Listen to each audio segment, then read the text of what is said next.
everyone, and welcome to day 11 of the SA Wine Lockdown. And today is all about South African red blends. And I have three very special guests joining me today. I have Louis Strydom, the winemaker from Ernie Els Wines. I have Aubrey from Kanonkop. And I have Bertu from Alto Wines. Welkom. Hoe gaan het? Baie lekker. Evening. Thank you for the invite. It's always a pleasure. And Louis, do you want to just explain to the viewers that are watching this evening just a little bit about your wine career and Ernie Els Wines? Sure, thank you. It's great to be here this evening. I've been making wines for Ernie Els Wines for the last 20 years now on the Helderberg Mountains, and it's been such a wonderful journey for me, developing the brand from day zero to where it is today with our own winery up on the Helderberg Mountains. Ernie, I was then the winemaker at Rus en Vrede, and we started the project there, and it grew out of Rus en Vrede. And in 2004, we bought the Ernie Els property, and from there it's been growing from strength to strength with Cabernet and Cabernet-based red blends. Before that, I worked for Saxenberg Wine Estate, and I was fortunate there that the owners there had a farm down in the Languedoc-Roussillon area in France, and I worked for 2 years, 2 vintages in the Languedoc-Roussillon area. There they obviously work with a lot of different Mediterranean varieties, which is great for blending more accessible red wines. And before that, I was like I said, with Saxenberg, and then I studied at Elsenburg, where I did my we did my diploma in viticulture enology. So it's been a great journey since 1994 within the South African wine industry. Seen lots of changes over the opening up all international markets, and how our industry has developed over the last say 30 years. Thank you. Yeah, and can you imagine having all that experience? 30 years, hey? Wow, really incredible. And Aubrey, a little bit about you and your career and Kanonkop. I studied Stellenbosch University. I didn't know I wanted to do winemaking when I got there, but it worked out somehow. And I studied winemaking, and I had 5 years of BSc agriculture.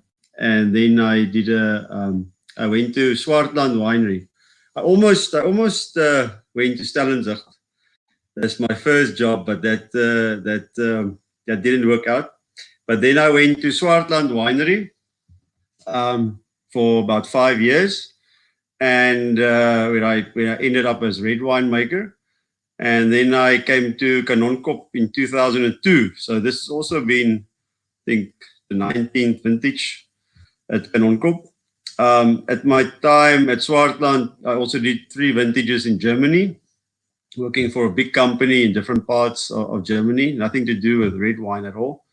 And so a bit of, I still love German Riesling, still my favorite white wine. Started 2002 at Kanonkop until today. Yeah, and Kanonkop is today still one of the family-owned property, 4th generation. Johan and Paul Krieger, 2 brothers. And this is actually the same place I sat at when I had my interview, 2002. Probably not the same spot, but around this bar counter. And so they still own the property. And today Kanonkop is 140 hectares big, 100 hectares of vineyards, but we do about 3,000 tons of grapes a year. It turns out about 3 million bottles of wine. Yes, and I'm sure there are not many people in South Africa that don't know Kanonkop, so that's really a privilege to work for that farm, and since 2002 already, so that's also quite a long time that you've been winemaker, so welcome. Thank you. Great to be here. And on to Bertu, Alto Wines. Tell us a little bit about you. Yes, thank you. Thank you for the opportunity. Well, I've been with Alto for the last 5 years, like an eternity, because my father in 2015, which was an absolute fantastic year to take over, I think. My father spent the last 15 years of his winemaking career here. So I know the property quite well, although 5 years doesn't sound like a lot, but fortunately I was fortunate enough to grow up here half of my life, more or less. Before that, I was with DGB, with Boschendal. And before Boschendal, I had a long stint at Kleine Zalse, which is one of the nice success stories of Stellenbosch, I think, for the last couple of years in terms of commercial value. And before that, funny enough, I also started very close to the Swartland. I started at Citrusdal Cellars. They actually produce something else than rooibos tea and oranges. So that's where I started in 2004. Yeah, so I'm slightly younger than the other two gentlemen on the show tonight, but it's been a roller coaster ride for the last 16, 17 years, and what a privilege to be in such an industry. I think we're very, very fortunate to work with something that we can enjoy after hours as well, which is fantastic. Yes, and what a privilege it is to grow up on the farm. I mean, that's really special. And I believe that the three of you are also neighbors from the Stellenbosch wine route, so that's great too. Correct. Not just neighbors, but friends too. But close. Close neighbors. Just 2 different mountains. So thank you so much for joining this evening. And for those of you that are watching, if you have any questions you would like to ask, now's the time to start commenting. And we've got these three gentlemen that will be able to answer them for you. So today's all about red blends. I went digging in my wine supply and actually had quite a lot of red blends, but I decided to pick something that is more of the value range, because we've got obviously some big brands in front of me right here now.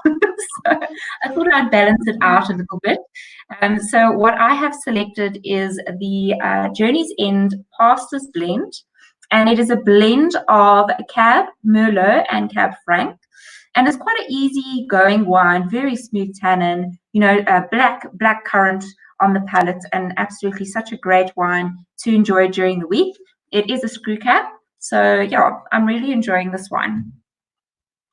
And Louis, maybe we can go on to you. What wine are you enjoying this evening? Just to say that the two wines that we make at Ernie Els Wines is the Bordeaux blend, which is Cabernet based. This is the signature wine from the winery, which is which like 60% Cab, so it's driven by Cabernet Sauvignon. But the one that I'm enjoying with you this evening is our Big Easy Red Blend. This is Shiraz based with Cabernet, with it's more in a Rhone style with Grenache, Cinsault, Mourvèdre, and Viognier in as well. So a lovely, easy drinking midweek a red wine, where the signature is much more for a special occasion, fine dining evenings, and especially event for yourself. So I've been enjoying. We're talking a little bit later about the Big Easy Red, which is our Mediterranean Rhone style red blend. 2017. Quite a nice. 2015. Quite a nice brand there for Ernie Els, the Big Easy. When everyone talks about Ernie Els, that's immediately the wine that I think of as the Big Easy. So very nice wine indeed. And Audrey, let's go on to you. Tell us what you're drinking this evening. I've got a Cadet. Where's the camera? It's a 2010 Cadet K blend. And I think, a lot of times, and including myself, I drink a lot of younger wines, but it's nice to age these wines, have them a couple of years later, and they really do deliver. Even the Cadet being our more affordable range, the wines age beautifully. So it's great to have a 2010. It just reached a fantastic balance. And I think fewer and fewer people understand, why they should age wine, why they should put it away. But so this is a blend of Pinotage, Cabernet, and Merlot. This is about 40% Pinotage, and it goes to barrels for about 12 months. And this is the biggest volume wine that we have on the property. So currently we're up to 1.8 million bottles of this wine annually, and so it's still quite a focused product for us. We buy from about 20 producers to able to make this wine. So it's not only Kanonkop fruit, but the same focus that we have on the top wines also goes into this wine, I think, which is important. You shouldn't think the second label hat on when you make that wine. It must be as focused and important as any wine that you make. Wow, that's incredible. I didn't realize. Did you say 1.8 million bottles? That's right, yeah. Wow, that's really incredible. And what a special task you have to produce all that wine. Well, I've worked at Swartland Winery, so it's quite easy to adjust. It's still much less than I made there. So. Sure. Yeah, it is quite a lot. Okay, and Bertu, finally, what are you drinking this evening from Alto? Yeah, I think it's funny enough. I also brought our sort of stalwart, the Alto Rouge 2017. 17 obviously being one of the better vintages that I've worked with in my small time. Yeah, the 2017, the Alto Rouge is a blend from fruit from the estate. There's a little bit that we get in from outside as well.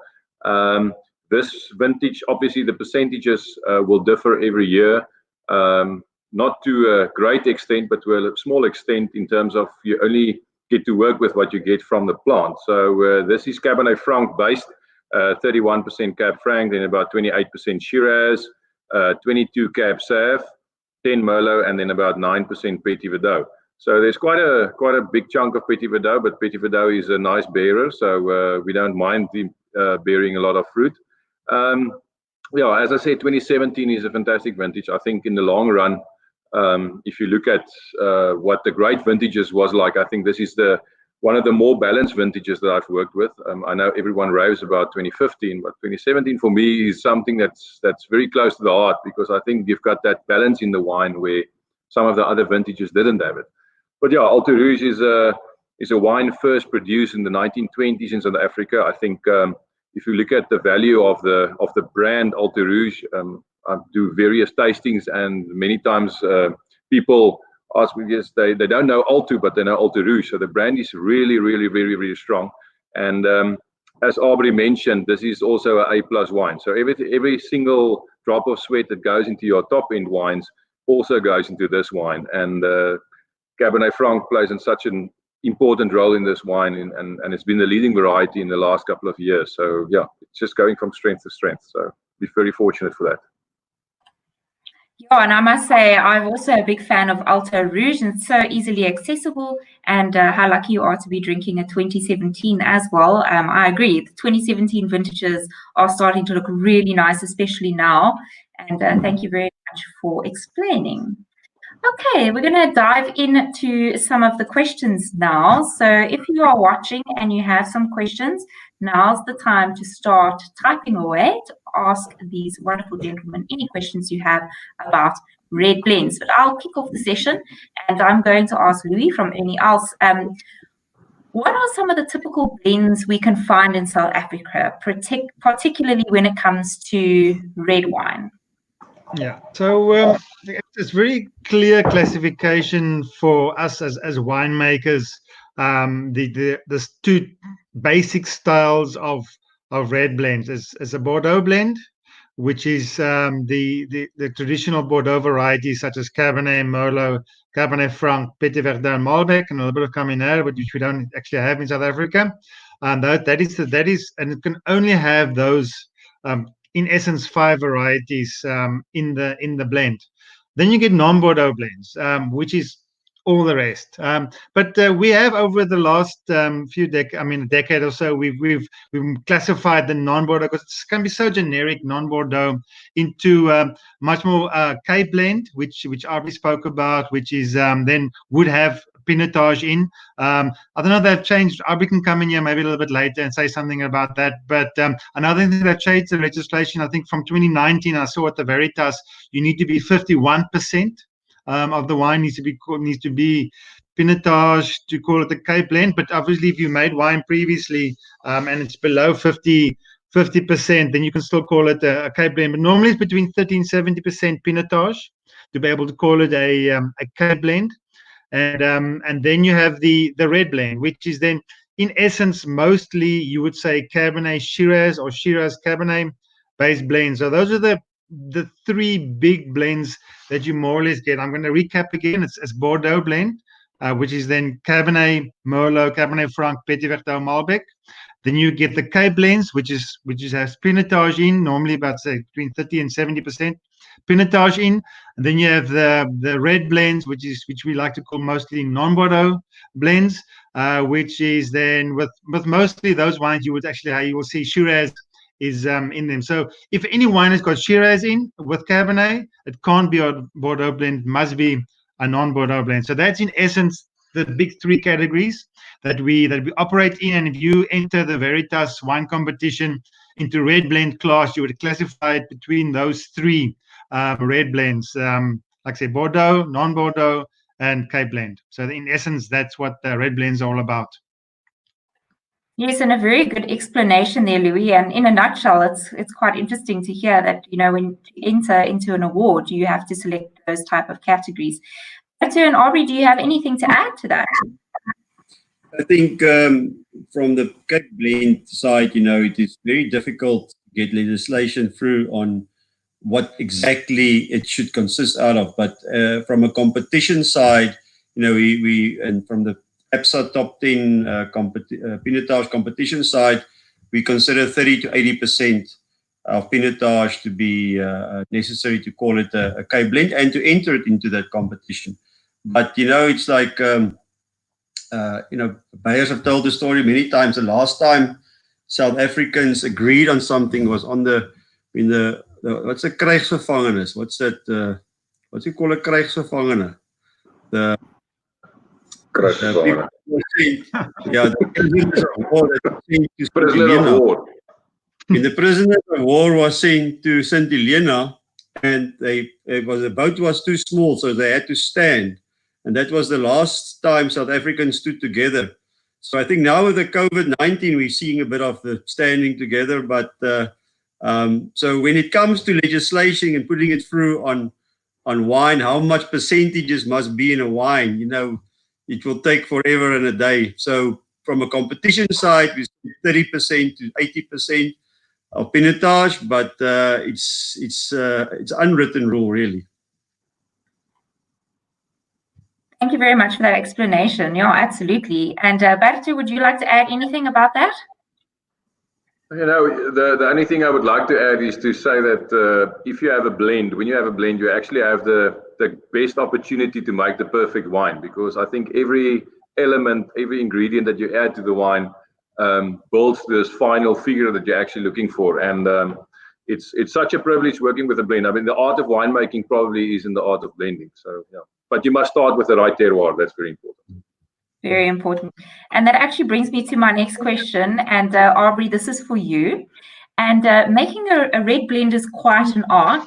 So without explaining or giving away too much of your secret recipe, explain to us a little bit of the creative process that goes into creating the perfect blend. I wish there was a secret, you know, then I could have been quite rich, but unfortunately, there's no real secrets. I think for us, it's important that, you know, the wine, it must develop from the soil upwards. And that means that the vineyards, the sites, the clones, everything must work towards something unique and special and different. You know, we always say we don't work from the boardroom downwards. So there's too many wines that's designed around a table, and then people go look for the components trying to put it together. But the real true quality wines or wines with true identity are the wines that develop from the soil upwards. And I think if you work that way, you'll find that your wines will have a true identity of your site, of the history of the people, everything that works towards that blend. For me, blending is you know, I think in South Africa it's quite necessary because there's very few single sites that have everything that you want, that creates that perfect wine. So blending, you know, you can use different components to, all of them can contribute to something better than the individual products. So that's the beginning of the reason for blending. But to find the perfect blend, I think, you know, every year you're unsure. I think everybody will agree, to put everything together, you're never 100% sure this is exactly the perfect wine, or I'm never sure. So it's you try best, and what you do at the end of the day comes from experience. So blending, I think you need experience of the site, of the wines, of the soils and the vintages and different vintages to really make the best possible blend of those vineyards you work with every year. Yes, and I think also Bartu touched on that point to say that it does start in the vineyard. And of course, we add, the technical skills that it takes just to create that perfect blend. So thank you very much for explaining. Is there anything, Bartu or Louis, you would like to add to that?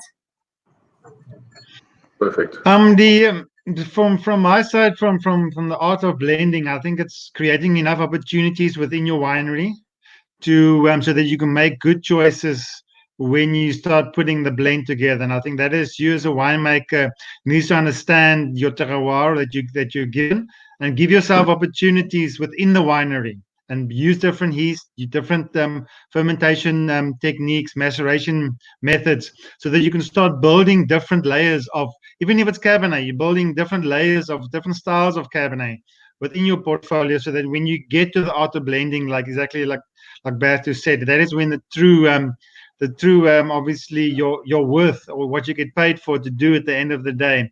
I always say we get paid to drink it, to taste wine at work and to drink at work.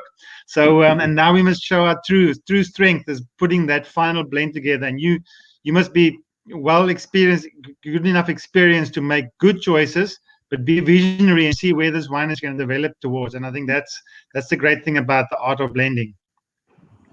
Johan, I must say winemaking is quite scientific and precise, but at the end of the day, it does also require a level of creativity. And I think in all three of your wines, you can see how that has played a part, strong winemaking and the right type of vineyard and the right type of environment that it grows in, with it being Stellenbosch, and we end up with these beautiful reds. And if you're watching this evening and you have any questions related to red wines for Ernie Els, Kanon Corp and Alto, please do ask in the comments and we will be happy to answer those for you. On to the next question, and Bartu, this is for you. And the question is, if I find a red blend from a brand that I like, will the taste be different each year, or will the taste be consistently the same? Yeah, well, it depends, I think, on the commercial value of the product. If you, and this is only tongue-in-cheek, if you produce or try to produce a Coca-Cola wine, you should probably try and get as close to a certain taste as possible every year. Although it's not possible in winemaking, but if you want to produce, let's say, Coca-Cola or whatever, it should be. But I think the three of us, we are showing each year what the terroir gave us and what that specific vintage gave us. Although we are trying to make the best wine possible, I think, also to a certain extent in terms of commercial value. But we need to show in our wines what that particular vintage was like. So on the one hand, yes, it's probably not possible, but very close to possible to try and produce a recipe wine and get the same results.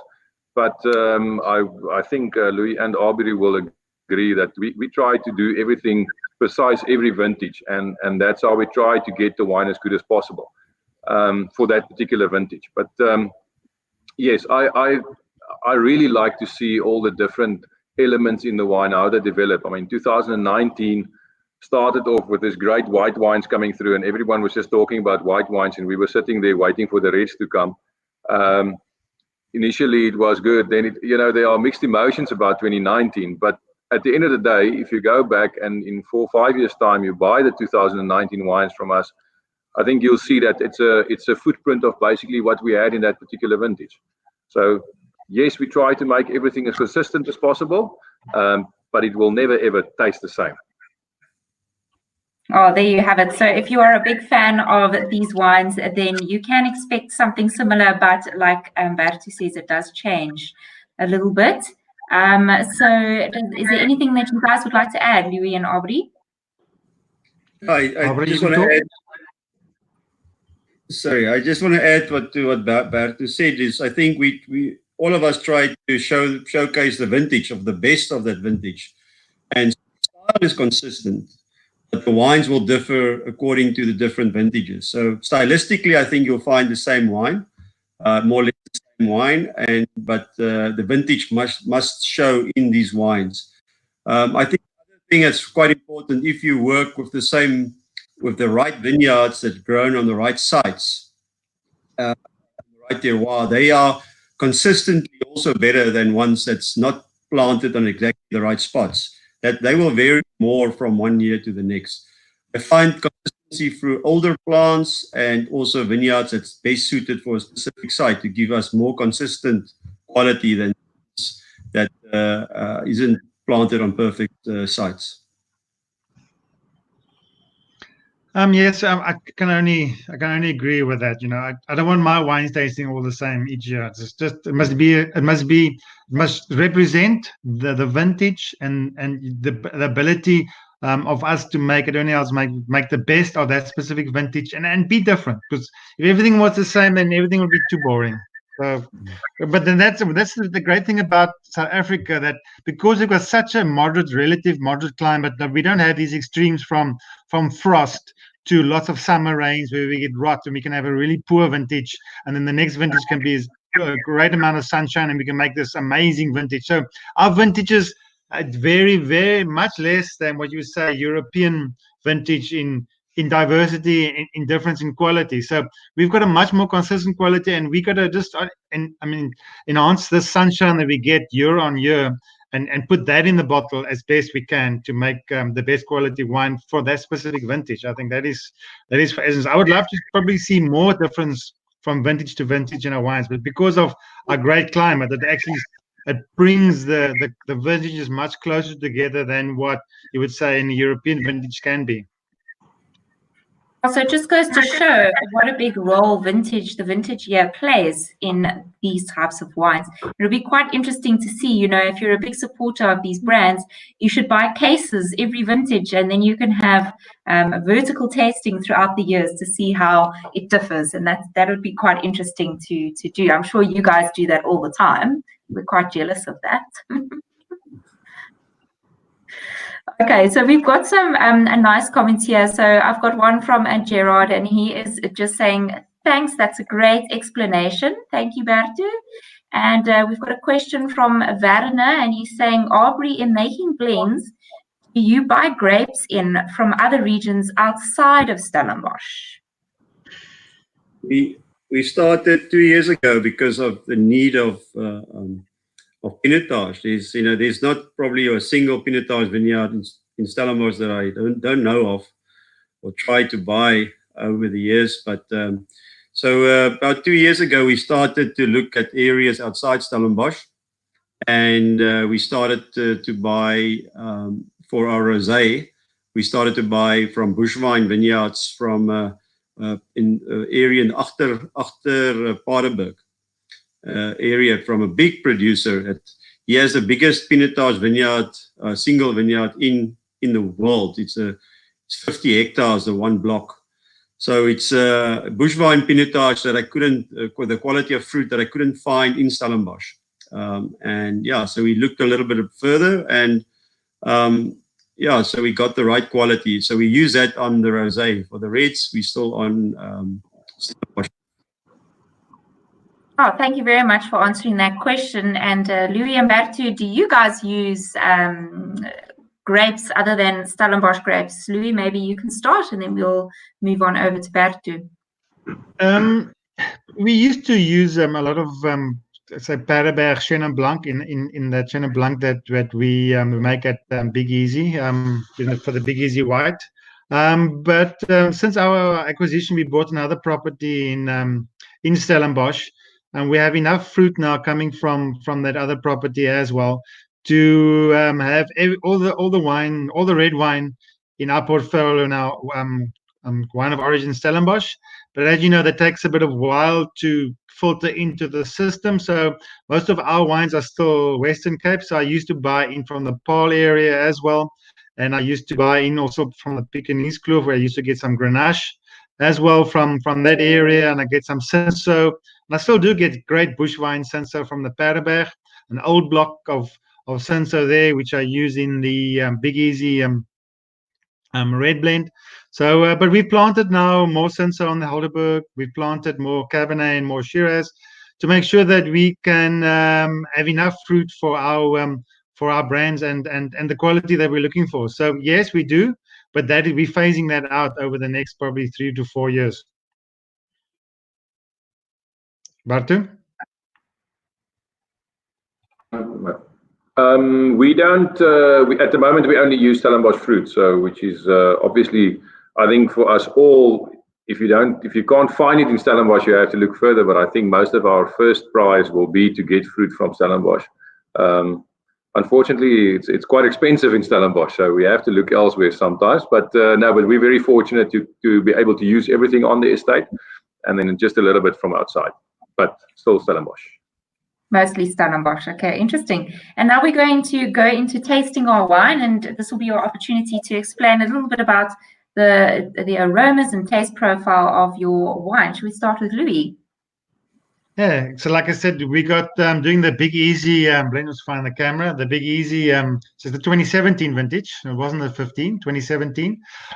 This is the Rhone blend, which is Shiraz based, 60% Shiraz, 20% Cabernet Sauvignon, which is our golden thread. It runs through all our wines, and then 5% each of Grenache, 5% Cinsault, 5% Viognier, and 5% Mourvèdre. So it's not a true Rhone blend because true Rhone blends haven't got Cabernet in, but I took ownership of this blend for the Big Easy, red, with adding a bit of Cabernet in, which is, like I said, the golden thread that runs through all our wines within the portfolio.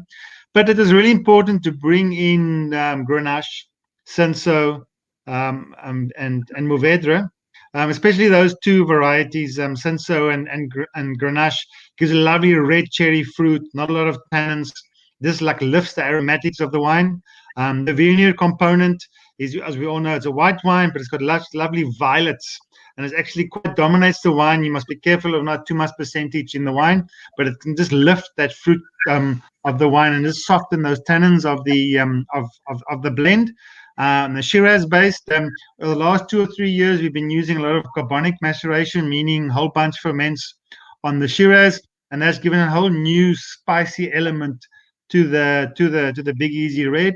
With Cabernet, just to give a bit of tannin structure to the wine, because it mustn't be too easy drinking, too fresh. So I got a lovely balance with between the Shiraz, the Cabernet, and then those lovely Mediterranean varieties such as Cinsault, Grenache, Mourvèdre, and Viognier. So this wine has got lovely these deep red colors coming probably from the Shiraz and the Cabernet. I've got ripe blackberry flavors as well, licorice, and a bit of a smoky herb on the nose, but it's got a lovely fruit tannin. And that fruit tannin is coming especially from the Cinsault and the Grenache, and it's just an easy soft drink. I even say during summertime you can actually slightly chill it because the tannin content is quite low, and it's going to be sit on the terrace on a Sunday afternoon with relaxing around the pool and a light style red wine. And this is what the Big Easy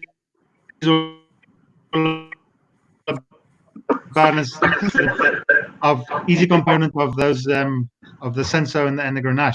So that's in essence what the Big Easy red is all about. Yes, okay, so something that you can drink in the summer or the winter months. It sounds absolutely delicious. And Aubrey, maybe you can explain a little bit about the taste profile of what's in your glass this evening. Yeah, so like I said, it's a 2010 vintage, and I just have to quickly re-look here without glasses on. So this is a 10-year-old wine, so you got to think back 10 years, huh? 34 Pinotage, 41 Cab, 9 Merlot, and 6 Cab Franc. So the blend on the Cadet Cape blend varies from year to year. Pinotage, especially when you work with bush vines, can be affected quite a lot by the wind. So you can lose 10, 20, 25% of your crop quickly if the wind's really strong. And 2010 was very strong, because I remember in end of 2009, we were at the beach and we couldn't go to the beach often, so there was a lot of wind blowing at that time, and you lose quite a bit of fruit. Anyhow, so the blend can be affected quite a lot by that, and normally we try to get to about 40% pinotage. This year the Merlot was much less, 9%. But when you look at the wine, this is a 10-year-old wine, and this is exactly where I want my wine to be after a bit of time in the bottle. So it's not so much about just individual aspects of the wine, like specific fruit expressions. You find that the wine comes together at that stage. So you still see a bit of the dark fruit that the pinotage brings. Our pinotage normally have more of a plum and a dark cherry character because of the granites that it grows on. The Cabernet at this point in the blend, you get a bit of that tea leaf character. I always find to be quite brings a lot of complexity to the wine. And the 9% Merlot, I'm not a big Merlot fan anyhow, so I think if you bring something, I'll just attribute it to the other varieties in the blend. So I think the wine comes together beautifully.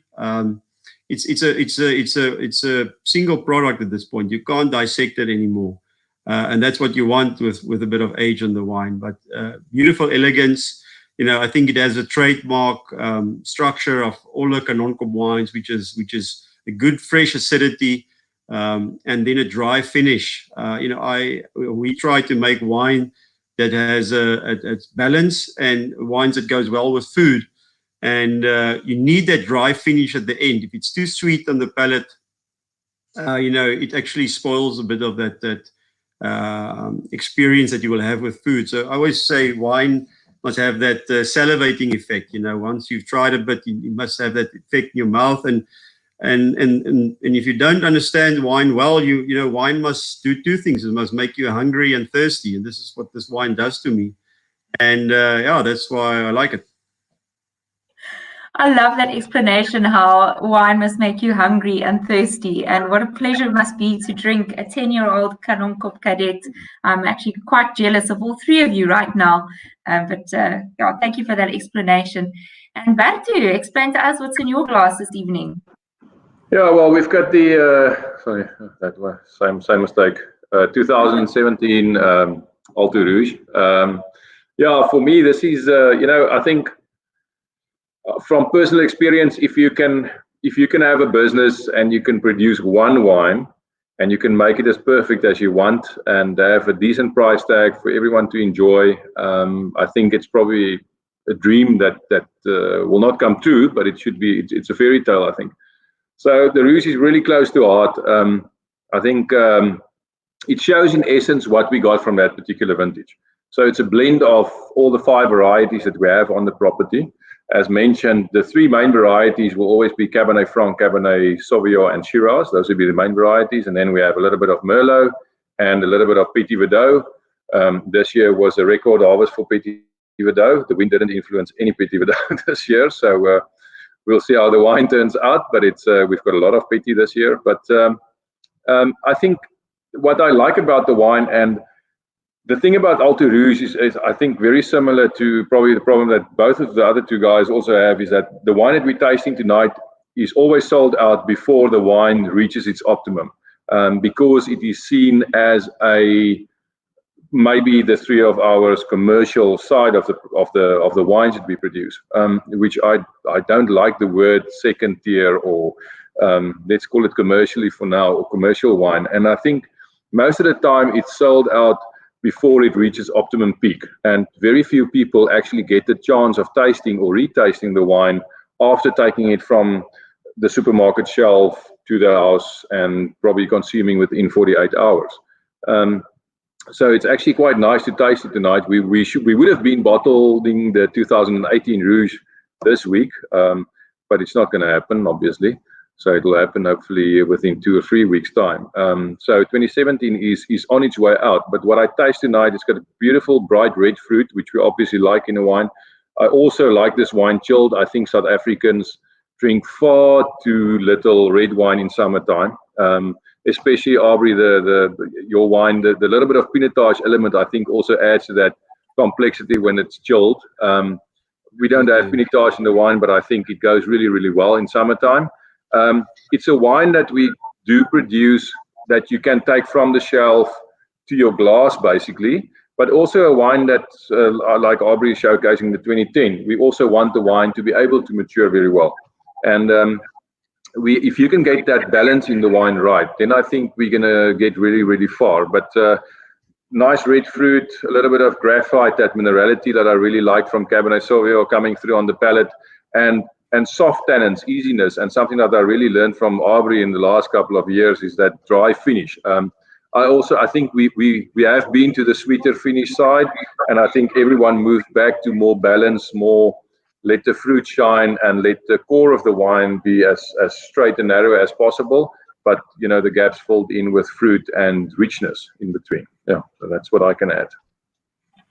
Yeah, and you say that people drink it far too quickly, and I think not too quickly, too young. Too young. I need to be careful what I say here. Some people do drink it quickly.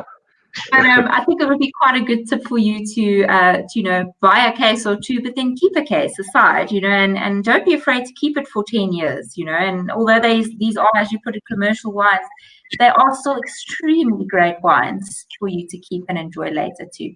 Yes, is anything else that you guys wanted to add? Yes, I just wanted to say, I think the Alto Rouge, for me, is probably one of the best. And I'm not using the word.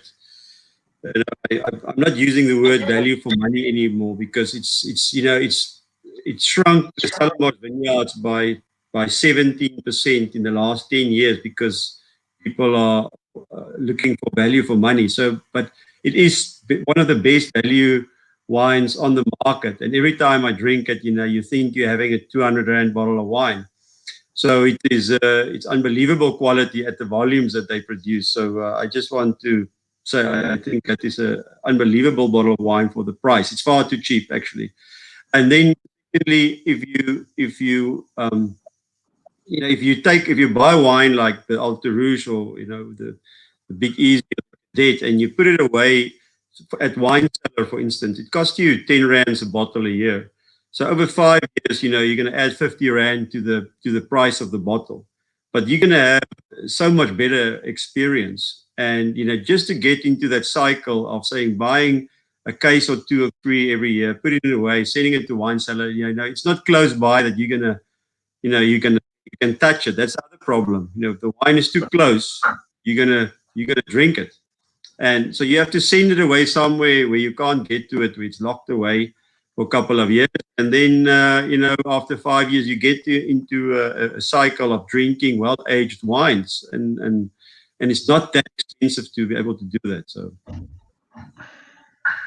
yeah. Oh, and I absolutely love that advice. Store it away from your home. Store it somewhere it's not easy to get hold of. And then, so that's really good advice, because then you will get into a cycle of drinking older vintages. And yeah, I think that's really great. And Brad is saying, he's just making a comment here, 3 awesome producers all together. Oh, that's a lovely blend. And I thought that was a really great comment. And then Gerard is saying, hopefully a SA wine lockdown blend in the making. I wonder what it would taste like to blend all of your wines together. And I have quite a cool question here from Werner, and he's asking, on the back label, the blend contents are explained. Which wine is listed first? Is it based on the percentage or another traditional method?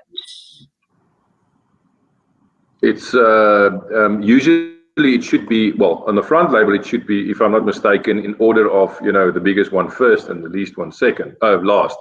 But I think on the back label it should be the same. Aubrey? Yeah, Werner, I'm not sure there in Durbanville, where you from, the guys do all strange type of things there, so it might be other way around, but the rest of the country, we do biggest percentage first and then, the least last. So, but thank you for the questions, Werner. It's good to see your face here on the screen. Yes. Yeah, very A wine needs to be, according to South African law, like European law, 85% needs to be of, say, if you call it, you can put a Cabernet Sauvignon, and then you can have 15%, say, of Merlot in, and still call it 100% Cabernet Sauvignon. So that's in any case a red blend, but it's seen as you put on the body label, you just say Cabernet Sauvignon. So, but as soon as you go over 15% of another variety within in the wine, then it changes to a red blend. So you can have 84% Cabernet and 16% Merlot, becomes a Cabernet Merlot blend. And then you put on the back label, you don't have to put the percentages down, but you can put the percentages down on the back label, because people like to see. At one stage, when I was at Rust and Vrede, we went through a thing. You drink Rust and Vrede estate wine. We're not going to put the percentages of the blend on the back label, because you're drinking Rust and Vrede estate. And the amount of time people asked us, but what's in the wine? What percentage of the wine? We got so tired of telling them, because people want to be so informed nowadays. We put it back on the back label so that people can see what. Because if you look at Margaux, or you look at a top Bordeaux wine, they don't tell you on the label what percentages of Cabernet, Merlot, and Cabernet Franc they got in the bottle.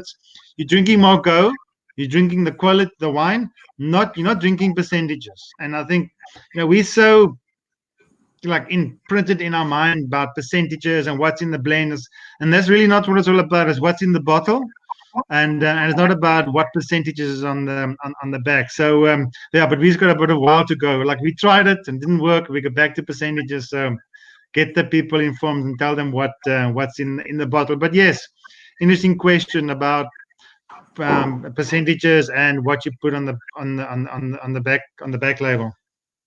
Yeah, that's quite interesting that you don't always have to state the percentages if it's under 15%. So that's quite interesting. Almarie is saying here, a red wine is definitely perfect throughout the year, Berto. I absolutely agree. And Christelle made a nice comment here. Just don't forget where you store the wine. Natasha is saying, agree, wine takes time, and especially blends need time to synergize. Love older vintages, best way to enjoy quality wines. And I'm going to take one more question before we close off for this evening. And Christian is saying, in a nutshell, what is your recommended drinking temperature on different styles and varietals? So maybe we can just start with, the wine that you are drinking. What is the optimal temperature you should drink it? I know some of you said, don't be afraid to cool it, but obviously we don't want people freezing the wine in like a 7-degree fridge. So what temperature would you recommend? Who's up first? Me.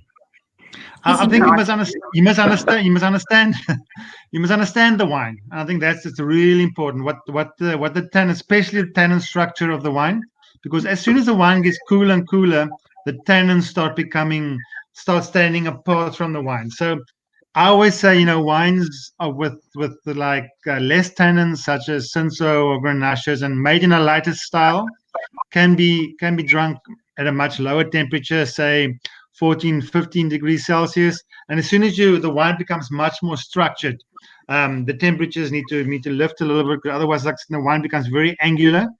And then I'm moving towards the 17, 18 degrees mark. And obviously, you must think on your ambient temperature. If you're sitting in really warm in summer, have it come out a little bit cooler with the wine and coming out too warm, because the wine will really warm up in your glass while it's on the table. So rather have it going from lower to higher while you're drinking it on the table, than coming out too warm, and then it's only going to get warmer and warmer on the table. And then the wine becomes very volatile. What I mean by that is the alcohol starts evaporating, and then you start losing all the lovely fruity flavors that are actually sitting in the wine, and you just smell the alcohol component. So I think you must understand, if I can summarize, understand the wine that you want to cool down, understand the tannin structure, and then make a decision from then. That's what I've got. Yeah, it's. I think Louis said it perfectly. The only other thing I want to add is the food that you can eat with. as soon as you cool the wine down, say 10 degrees even, then the acidity becomes a bit more pronounced.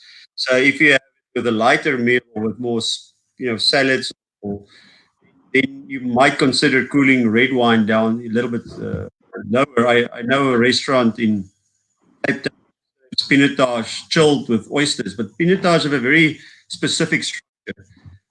So then you, at that very low temperature, and I'm talking below 10 degrees Celsius, acidity is quite pronounced, and you don't really pick up the tannins of the wine on Pinotage specifically. But I think Louis summed it up perfectly. I think most of our wines we end up drinking too hot because of our climatic conditions. If you have a wine fridge, I think storing it at 16 degrees perhaps is not a bad idea. Even at that temperature, you bring it to the table. Very few rooms that we dine in are less or are 16 degrees or cooler, so it will still warm up on the table. And then if you having it on the hot summer's day out on the porch or somewhere, have an ice bucket close by that you can keep chilling it down. Otherwise you're going to end up drinking wine that's too hot. Yes, I absolutely agree with that. Don't be afraid to cool your wine, but please don't drink it at ambient temperature because it will be far too hot. And like Louis says, the alcohol will start to evaporate and your wine will become a little bit volatile. So rather just try to keep it red wine at about 14 to 16 degrees and you'll be enjoying your red wine in no time. Okay, and with that, it is already 7 o'clock, gentlemen. It's been lovely talking to you. And thank you so much for taking the time to chat to all of us and for explaining a little bit more about your wines and obviously your estates that you are from. I would like to ask you if there's any closing statement that you would like to make before we all say goodbye. No, it's just, it's such a privilege to make red blends in South Africa. And I think it's one of our categories that are really strong within the South African wine industry, and we can only build on further and further. And we've got the opportunity, lucky enough, to use lots of different terroirs, lots of different styles. We're not boxed in by a specific style, say in Stellenbosch. So we can play around with a lot of different styles within a very small geographic area, which is, I think, amazing for us as winemakers to make within in a winery, to make a Bordeaux blend and a non-Bordeaux blend, and even a Cape blend like Aubrey. They're doing 2 different styles of blends there. So I think that's great for us as winemakers. It's opportunities we get within our wineries. And you, Aubrey, any closing statement? Yes, just a big thank you for having us. It's quite fun. I've never done this full-face shows before, but it's fun, and thank you for all the questions that we got from everybody that's listening. And just then, I just feel strongly, I think, all of us that loves wine, we have a lot of in this industry, the restaurants, etc., that's going through really tough times, and support. I think our industry really employs a lot of people through the Western Cape, and keep this business healthy. We're going to need all the support of everybody out there. Please visit or get takeaways from your local restaurants if they offer it, just to keep them going. And at the end of the day, keep them. We can also keep on selling wine there. So, saying thank you and stay safe. And such a lovely sentiment I saw on Facebook today.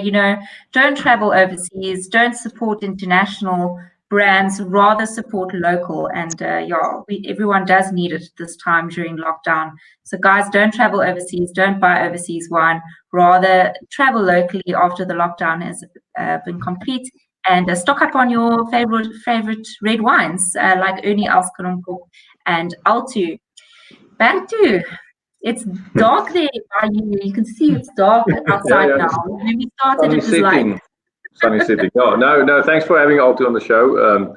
I don't have a lot to add, but support local, support South Africa. I always make a good example of if you drive on this little Annandale Road where Louis and myself are situated, you can probably spend 2 days with just the wineries on this little road, and take your time, go out, support the local guys. Whenever we can go out and support them again. And thanks for having us. And one thing that I usually do in summertime is I actually take an ice bucket, but I don't put water on or in the ice. I actually just put the wine on ice, which cools it to a perfect temperature.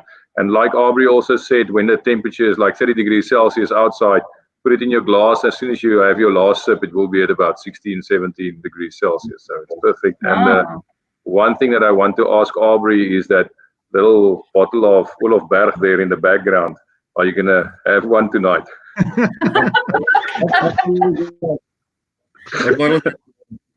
Oh, that one there. You've got eagle eyes. You've got eagle eyes. Keep it local. Keep it local. Lekker, baie dankie julle. And to all of you that were watching, thank you so much for watching. If you support these wineries, please share this video on your Facebook page and let's spread the love. And after lockdown, we're hoping to get everyone to these farms to stock up on 1, 2, 3, 4 cases of wine. Keep some aside for later to just age the vintages, and obviously you can enjoy some after lockdown. So thank you very much for joining, and keep well, stay safe, and have a good evening. Bye, guys. Thank you. Yes, thank Bye. you. Thank you.